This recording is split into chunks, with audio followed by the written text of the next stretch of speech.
Hello, good morning everyone, welcome back to my another blog. কেমন আছেন সবাই আপনারা? আশা করছি সবাই ভালো আছেন, আমিও ভালো আছি। এখন বাজে 11টা, যদিও এখন আর সকাল নেই, অনেকটা প্রায় দুপুর হয়ে যাচ্ছে, কিছুক্ষণ পরে দুপুর হয়ে যাবে, 11টা সাড়ে 11টা যেহেতু পাচ্ছে। তো যাই হোক, আজকে অনেকদিন পর ফেস টু ফেস ব্লগে শ্যুট করছি। ভাবছি আজকে এখন থেকে ভিডিও করব, ভিডিও দেবো, এডিটের এত ঝামেলা রাখবো না। সেই জন্য আজকে সরাসরি চলে আসলাম। আবার অনেকে হচ্ছে আমাকে লাইভে কমেন্ট করেছে বা ব্লগে কমেন্ট করেছে ফেস দেখালে ভালো হয়, ফেস দেখালে দেখতে ভালো লাগে। হ্যাঁ, ফেস দেখালে দেখতে ভালো লাগে, ঠিক আছে, কিন্তু আসলে ব্যাক ক্যামেরা দিয়ে যখন শ্যুট করি তখন আর মনেই থাকে না নিজের ফেস দেখাতে। তো যাই হোক, আমি এটা মাথায় রেখে এখন থেকে ব্লগ করবো। চলেন দেখি আজকে সারাদিন কি করবো। তো যাই হোক, আজকে সকালবেলা ঘুম থেকে উঠি দেখি যে দুধ নেই, মানে গুঁড়া দুধ নেই চা খাওয়ার জন্য। তো এখানে ফিকে চা বানিয়ে নিলাম, ফিকে চা বলতে রং চা যেটা হয় সেটা বানিয়েছি। তো এটাই খাচ্ছি সকালবেলা ব্রেকফাস্টে। আর সোমো চা আনিয়েছিল সাত্বিকা, তো আমি ওটাই খাচ্ছিলাম, আর অন্য কিছু খাইনি আর কি সকালবেলা। সকাল বলতে কি এখন তো দুপুর ভাব হয়ে যাচ্ছে, কিছুক্ষণ পর ভাত খাবো। আর ট্রিপ এখানে কি করছে দেখেছেন। তো তারপরে হচ্ছে দুপুরের সমস্ত কাজটা সেরে রেডি হয়ে আমি বেরিয়ে গিয়েছি। এখন অলমোস্ট 4টার মতো বাজে। তো যেহেতু সামার, এখন তো 4টা মানে দুপুর বললেই চলে, এটাকে বিকাল আর বলা চলে না। তো প্রথমে চলে যাচ্ছি পুলিশ লাইনে। তো ওখানে হচ্ছে একটা স্টুডিওতে যাব, ট্রিপের বার্থডের কয়েকটা ছবি আছে, আর এমনিতে কয়েকটা ছবি আছে যেগুলো হচ্ছে প্রিন্ট আউট করাতে হবে, সেজন্য যাচ্ছি। তো যাই হোক, সেগুলো আমি প্রিন্ট আউট করি। এখানে হচ্ছে আমার ফ্রেন্ড কিন্তি, ও হচ্ছে একটু শপিংয়ে যাবে। তো ও বলছিল যে তুই শাড়ি ভালো চিনিস, কারণ হ্যাঁ আসলে আমি শাড়ি অনেক কিনি। তো বলছিল যে চল তোকে নিয়ে যাব, আমাকে কয়েকটা মানে দোকানটা একটু চিনিয়ে দিবি, দ্যাটস ইট। আর এমনিতেও দেখা যায় যে একা একা শপিং করতে ভালো লাগে না, ফ্রেন্ড থাকলে ভালো লাগে। তো আমাকে নিয়ে হচ্ছে শাড়ি কিনতে গেল। আর এই যে তারপর হচ্ছে আমরা পুলিশ লাইনের কাজ ছেড়ে এখান দিয়ে হচ্ছে যাচ্ছি। এটা হচ্ছে ছোটরা যাওয়ার রাস্তা। আবার হচ্ছে এখানে 4টা রাস্তার মোড়, একটা হচ্ছে পুলিশ লাইন দিয়ে যাওয়া যায়, একটা হচ্ছে আদালতের রাস্তা, আরেকটা হচ্ছে আপনার ঝাউতলার রাস্তা, আরেকটা হচ্ছে ছোটরা রাস্তা। তো 4টা রাস্তার মোড় আর কি। তো পানি ভবন যেখানে দেখা যাচ্ছে এটা হচ্ছে পানি ভবন, মানে এটা হচ্ছে অফিস আর কি। তো এই পাশের রাস্তাটা দিয়ে হচ্ছে বেসিক্যালি ঝাউতলা যাওয়া যায়। তো আমরা হচ্ছে অনেকদিন পরে এই রাস্তাটাতে এসেছি, যেহেতু সরকারি কলেজে পড়েছি। যারা কুমিল্লাতে আছেন বা চিনেন জানেন যে সরকারি কলেজ তো পুলিশ লাইনই। তো তখনকার রাস্তাঘাটগুলো কেমন ছিল, আর এখন অনেকটা চেঞ্জ হয়ে গিয়েছে। যদিও একেবারে আমার বাসার সাথেই রাস্তাটা, তবে এখানে খুব বেশি একটা আসা যাওয়া হয় না। তো সেই জন্য আপনাদেরকে একটু রাস্তাটা দেখালাম। আর আমিও দেখলাম, মানে খুবই সুন্দর লাগছিল, খুবই সুন্দর একটা পরিবেশ মনে হচ্ছিল, একেবারে অন্যরকম মনে হচ্ছিল। মানে দিন দিন কুমিল্লাটা ভীষণ সুন্দর হয়ে যাচ্ছে। অ্যান্ড আমারও ফ্রেকিং বাড়ছে, যে আমি কিছুতেই আমার ফ্রেকিং এরকম হচ্ছে যে আমি কুমিল্লা ছাড়তে পারবো না। কারণ কুমিল্লাতে মোটামুটি সব ধরনের সুযোগ সুবিধা আছে। ইভেন ঢাকাতে আসা যাওয়া করা যায় খুব ইজি, কারণ সকালবেলা রওনা দিলে আপনি সারাদিন সমস্ত কাজ করে আবার বিকালের মধ্যে বাসায় ফিরতে পারবেন। সো কুমিল্লা ছাড়ার আমার কোনো প্ল্যান নেই। আর এই যে তারপরে আমরা এখানে এলাম, এখানে হচ্ছে অনেকগুলো শাড়ি দেখলাম, চুজ করলাম। ও হচ্ছে ওর পছন্দ মতো শাড়ি নিয়েছে, যেহেতু এটা ওর ঈদের শাড়ি। তো আমি এগুলো দেখাবো না আপনাদেরকে, কারণ দেখালে পুরান হয়ে যাবে। তো যাই হোক, তারপরে একটা শাড়ি দুইটা শাড়ি কিনেছো। তো যাই হোক, একটা শাড়ি একটু দেখেই ফেললেন আপনারা। এখানে হচ্ছে মানে ম্যাচিং করে ব্লাউজ কিনেছে। তো যাই হোক, তারপরে হচ্ছে এখানে টেলারের কাছে এলাম। টেলারের কাছে এসে হচ্ছে আমার মা আর আমার বোনের 2টা ড্রেস অর্ডার ছিল, সেগুলো খুঁজছিলাম। তো এখানে টেলারের কাছে এসে তো ভীষণই মেজাজ খারাপ হচ্ছিল আমার, কারণ প্রথমত নিউ মার্কেটের ভিতরে, যারা কুমিল্লা নিউ মার্কেট জানেন নিশ্চয়ই, এত গরম। প্লাস হচ্ছে উনি স্যাম্পলের যে ডিজাইনটা আমি দিয়েছি সেটাই, মানে আমি না, আমার বোন দিয়েছে, সেটাই উনি খুঁজে পাচ্ছে না। তো খুবই মেজাজ খারাপ হচ্ছিল। 1 ঘন্টা দাঁড়িয়ে থেকে তারপরে এনেছি।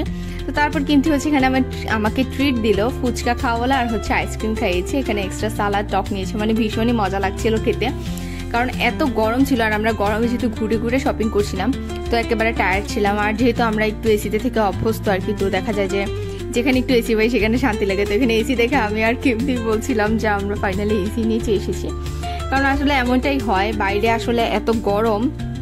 স্পেশালি যারা এসিতে অভ্যাস করে তারা গরমটা সহ্য করতে পারে না পরে। তো আমাদের দুজনের অবস্থা সেরকমই হয়েছিল, মানে আমরা অসুস্থই হয়ে যেতাম আর একটু পরে। আমার তো মাথায় ঘুরাচ্ছিল লিটারেলি। তো যাই হোক, এখানে বিকালবেলা তারপরে বাসায় চলে এসেছি। বিকাল না, মানে মোটামুটি সন্ধ্যা হয়ে গিয়েছে বাসায় আসতে। আর এই যে দেখেন, এখানে এসে দেখি হঠাৎ করে আমি যে বড়ুই গাছের উপরে একটা বিড়াল উঠে আছে। আমাদের আশেপাশে তো অনেক কুকুর বিড়াল আছে, আপনাদেরকে মাঝে মাঝেই দেখাই, অনেক বিড়াল আছে। আমাদের ছাদে একটা সময় বিড়াল প্রতি বছরই বাচ্চা দিত। তো যাই হোক, এখন আর দেয় না, কারণ মা তাড়িয়ে দেয়। আর প্রথমত হচ্ছে গেটের নিচে হচ্ছে আবার ডাবল করে আরেকটা গেট দেয়, যেন রাতের বেলা বিড়াল ঢুকতে না পারে। তো এখানে হচ্ছে পাপা আবার গরুর দুধ এনে রেখেছে। ট্রিপ হচ্ছে একটু ছানার মিষ্টি যেটা, সেটা খেতে পছন্দ করে।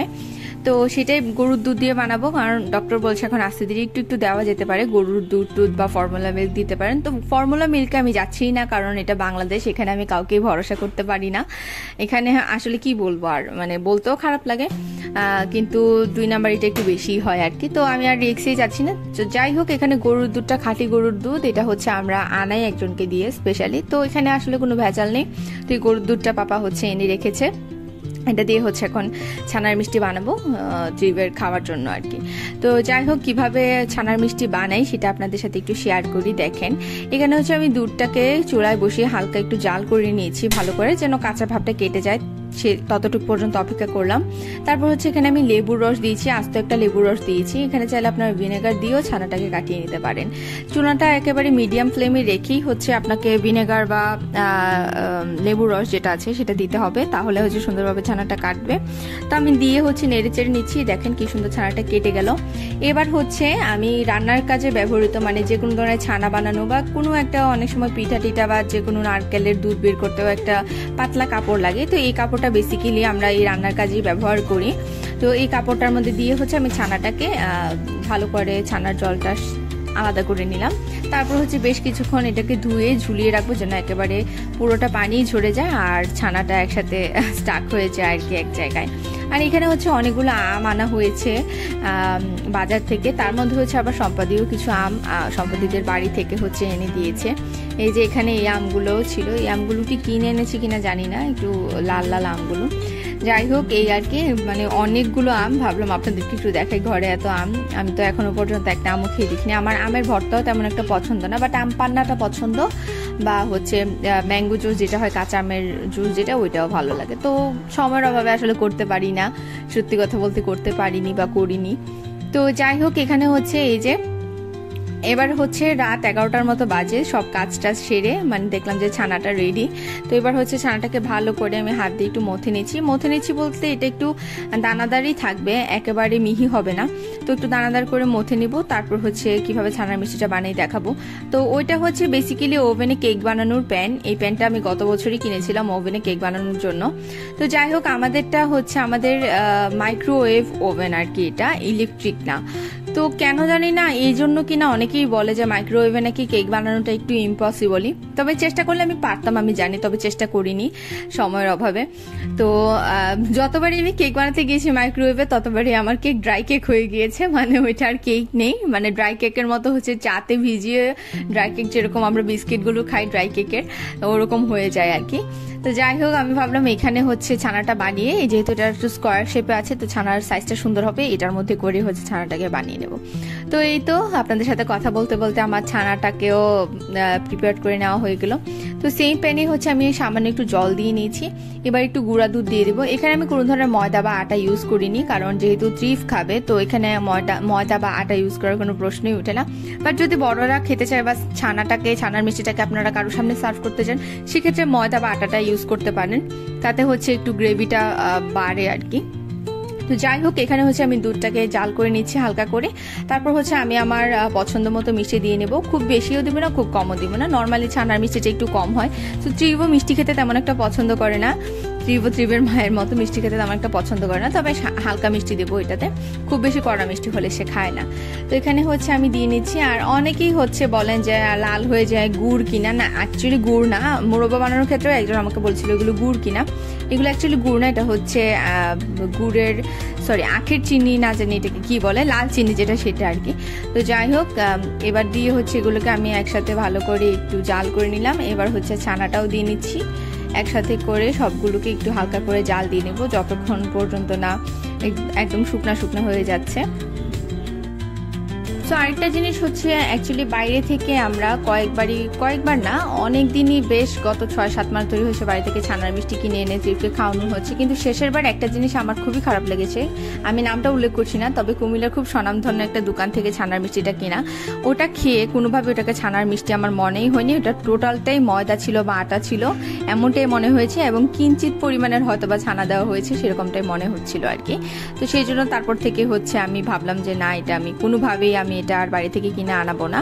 আর হচ্ছে একজন আন্টির থেকেও আমি সেটা জেনেছি আর কি, রেসিপিটা। যাই হোক, ইউটিউব সবকিছু দেখি হচ্ছে আমি ছানা রেসিপিটা কিভাবে বানায় এটা মিষ্টিটা, সেটাও আমি হচ্ছে শিখেছি আর কি। তো যাই হোক, এখানে আমার ছানাটা মোটামুটি প্রিপেয়ার্ড। এবার হচ্ছে আমি সেট করে নিয়েছি, নর্মাল টেম্পারেচারে রেখে দেবো সারা রাতের জন্য।